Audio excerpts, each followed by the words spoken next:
Bisa dimulai? Iya, Bu. Assalamualaikum warahmatullahi wabarakatuh. Waalaikumsalam warahmatullahi wabarakatuh.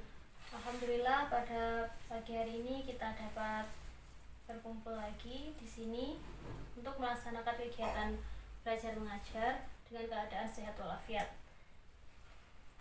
Sebelum kita masuk ke materi, mari kita berdoa dulu bersama-sama. Semoga apa yang akan kita pelajari nanti dapat bermanfaat. Al-Fatihah.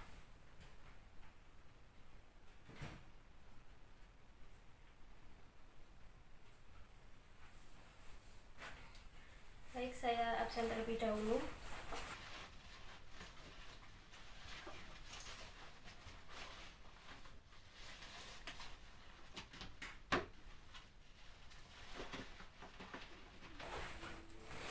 Juliananda Safitri. Hadir, Bu. Ada. Muhammad Effendi. Hadir. Aulia Rahman Ardiansyah. Hadir. Wahidatul Rahmah. Hadir, Bu. Hendri Firmansyah. Hadir, Bu. Nurlaili. Hadir. Baik, semuanya masuk ya.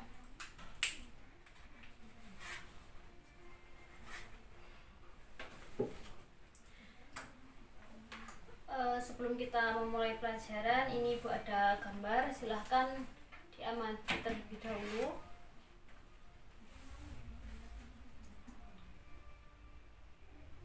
Ya, ada yang tahu ini maksud dari gambar ini apa? Jadi gambar ini nanti akan berkaitan dengan apa yang akan kita pelajari. Silahkan diamati, yang bisa silahkan untuk angkat tangan. Ya, bagaimana? Ini Kabar bangunan. gambar bangunan. Bangunan apa? Kira-kira bangunan apa? Masjid, Bu. Masjid. Ya. Masjid apa? Tahu, Bu. Nggak Tahu, Bu. Baik. Langsung Ibu jelaskan. Jadi kemarin kan kita sudah mempelajari tentang saling menasihati di dalam Islam. Kemudian kali ini kita akan mempelajari tentang masa kejayaan Islam. Dan ini merupakan masjid yang dulu digunakan untuk pusat keagamaan. Ini yang pertama adalah Masjid Cordoba yang terletak di Spanyol. Jadi dahulu sebelum menjadi masjid, ini merupakan katedral. Kemudian pada tahun 748 dirubah menjadi masjid dan dijadikan pusat keagamaan selama 3 abad. Tapi pada abad ke-16 ini dirubah lagi menjadi katedral karena dijajah oleh tentara Kristen. Terus ini yang kedua adalah Masjid Umayyah. Jadi dulu ini awalnya juga gereja yang terletak di Damaskus. Ini dulu juga dijadikan pusat keagamaan pada masa kejayaan. Seperti itu. Apa sih tujuan kita mempelajari materi ini? Kira-kira ada yang tahu apa tujuan atau manfaat yang akan kita dapatkan mempelajari sejarah keagamaan Islam masa kejayaan Islam ini? Ya, jadi dengan kita mempelajari masa kejayaan Islam ini, kita bisa mendapatkan informasi mengenai asal-usul khazanah serta kebudayaan dan kekayaan serta keahlian di bidang-bidang tertentu lainnya yang pernah diraih oleh umat Islam pada masa terdahulu, serta mengambil ibarah atau pelajaran dari kejadian-kejadian dan perjuangannya. Baik, sebelum lanjut ke materi, Ibu jelaskan terlebih dahulu strategi atau metode yang akan kita gunakan nanti. Jadi nanti setelah Ibu menjelaskan materi, nanti kalian akan Ibu menjadi kelompok-kelompok. Jadi satu kelompok nanti anggotanya 4 anak. Nama strateginya yaitu number head together. Jadi setiap anggota kelompok nanti akan mendapatkan nomor. Jadi seperti ini, mendapatkan nomor kepala. Jadi ini nanti ditempelkan di kepala seperti ini. Siap ini. Jadi contohnya ini ada beda-beda warnanya. Nanti kelompok 1 warna merah, hijau, kelompok 2 biru dan kuning, kelompok 3 dan 4 seperti itu. Setiap kelompok berbeda warna. Kemudian setiap anggota memiliki nomor yang berbeda juga. Seperti ini. Nah, nanti kalian ibu akan berikan tugas untuk dikerjakan secara kelompok. Kemudian nanti dipresentasikan secara individu dengan cara ibu panggil secara acak. Nanti seandainya contohnya ibu memanggil kelompok 3 nomor 2, jadi nanti dari kelompok 3 yang memiliki angka 2 untuk maju ke depan dan mempresentasikan. Nah, nanti ketika ibu memanggil tidak ada alasan belum siap atau yang lain. Jadi agar kalian siap, jadi semuanya harus siap. Jadi silahkan nanti ketika ibu menjelaskan, kalian simak dengan sungguh-sungguh agar nanti ketika ibu memanggil kalian, kalian sudah siap dan juga bisa mempresentasikan. Nah, nanti kelompoknya sesuai urut bangku saja. Jadi 1, 2, 3, 4, 1, 2, 3, 4, 1, 2, 3, 4 gitu ya, biar mudah. Gimana, sudah paham? Paham, Bu. Oke, kalau sudah paham, lanjutkan untuk menjelaskan materinya. Tapi sebelumnya silakan kalian baca terlebih dahulu buku kalian. Ibu beri waktu 10 menit untuk membaca. Baik, sudah selesai. Silakan sekarang disimak penjelasan dari saya. Ini, menurut Harun Nasution dalam bukunya yang berjudul Islam Ditinjau dari Berbagai Aspek, membagi sejarah Islam ke dalam 3 periode besar. Yang pertama periode klasik, yang kedua periode pertengahan, dan yang ketiga periode modern. Dan untuk hari ini kita membahas yang periode klasik. Nah, periode klasik itu sendiri dibagi lagi menjadi 2 fase. Yang pertama fase ekspansi dan integrasi yang terjadi pada tahun 650 sampai 1000 Masehi, dan yang kedua fase disintegrasi yang terjadi pada tahun 1000 sampai 1250 Masehi. Pada periode klasik ini terdapat 2 kerajaan besar, yaitu Kerajaan Umayyah dan Kerajaan Abbasiyah yang biasanya disebut Daulah atau dinasti Umayyah dan Abbasiyah. Dinasti Umayyah ini terjadi pada fase ekspansi ini. Di fase ini Islam di bawah kepemimpinan para khalifah. Di fase ini mengalami perluasan pengaruh Islam yang signifikan. Ke arah barat melalui Afrika umat Islam mencapai Spanyol, dan ke arah timur melalui Persia Islam sampai ke India. Jadi pada masa ini disebut dengan masa keemasan Islam. Jadi di sini adalah puncak kemajuan Islam. Kemudian fase disintegrasi yang terjadi pada tahun 1000 sampai 1250 Masehi yang ditandai dengan perpecahan dan kemunduran politik umat Islam hingga berpuncak pada terenggutnya Baghdad oleh bala tentara Hulagu di tahun 1258. Sebenarnya perpecahan dalam bidang politik ini sudah mulai terjadi pada akhir fase Bani Umayyah, tetapi memuncak di zaman Bani Abbasiyah ini. Kemudian, apa saja sih kemajuan Islam pada masa Bani Umayyah tersebut?